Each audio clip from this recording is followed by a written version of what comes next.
तपाईहरु सुतेर पैसा कमाउन सक्नुहुन्छ गाइस। हो गाइस, आज म ल्याएको छु यस्तो एप जुन एपबाट तपाईहरु घरमै बसेर पैसा कमाउन सक्नुहुन्छ। त्यो कसरी? यही भिडियोमा म तपाईहरुलाई सिकाउँछु, फुल भिडियो हेर्नु होला। सुरुमा मैले दिएको लिंकमा क्लिक गर्नु होला गाइस। लिंकमा क्लिक गर्नुभयो भने यस्तो इन्टरफेस खुल्नेछ। त्यसपछि क्लेम $1 मा क्लिक गरेर एपलाई डाउनलोड गर्नु होला गाइस। एपलाई डाउनलोड गरिसकेपछि ओपन गर्नु होला अनि स्टार्ट अर्निङमा क्लिक गर्नु होला। अब तपाईहरुले गुगल अकाउन्टले साइन अप गर्नुपर्छ। कन्टिन्यू विथ गुगलमा क्लिक गरेर साइन अप गर्नु होला। अब यो अकाउन्टलाई भेरिफाई गर्नुपर्छ। भेरिफाई गर्नको लागि जीमेल एप खोल्नु होला। यो एपले पठाएको मेलमा क्लिक गर्नु होला अनि भेरिफाई इमेल एड्रेसमा क्लिक गर्नु होला। अकाउन्ट बनिसकेपछि यस्तो इन्टरफेस खुल्नेछ। तल शेयर इन्टरनेटमा क्लिक गर्नु होला गाइस अनि फेरि इन्स्योर ब्याकग्राउन्ड शेयरिङमा क्लिक गर्नु होला। त्यसपछि नो रिस्ट्रिक्सनमा क्लिक गर्नु होला। यति सेटिङ गरेपछि यो एप तपाईको मोबाइलको ब्याकग्राउन्डमा चल्न थालिहाल्छ। अब तपाईहरु चाहे फेसबुक चलाउनुस्, युट्युब चलाउनुस्, गेम खेल्नुस्, यो एप तपाईहरुको ब्याकग्राउन्डमा चलिरहन्छ। गाइस ध्यान दिनु होला, यो एप ब्याकग्राउन्डमा चलेपछि मात्र पैसा आउँछ। गाइस तपाईहरु देख्न सक्नुहुन्छ यहाँ यु आर नाउ अर्निङ लेखेको छ। यसको मतलब हो पैसा आइरहेको छ।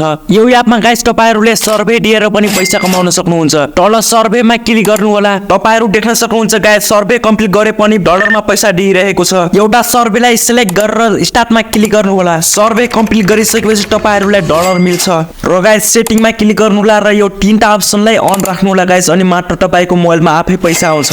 यदि तपाई आफ्नो अर्निङलाई बुस्ट गर्न चाहनुहुन्छ भने गाइस यो एपलाई अरु मोबाइलमा पनि डाउनलोड गर्नु होला। त्यसपछि सेम गुगल अकाउन्ट अरु मोबाइलमा पनि लगइन गरिदिनु होला। तपाईहरुले सेम गुगल अकाउन्ट 10 वटा मोबाइलमा लगइन गर्न सक्नुहुन्छ। यसले गर्दा छिटो र धेरै पैसा आउँछ।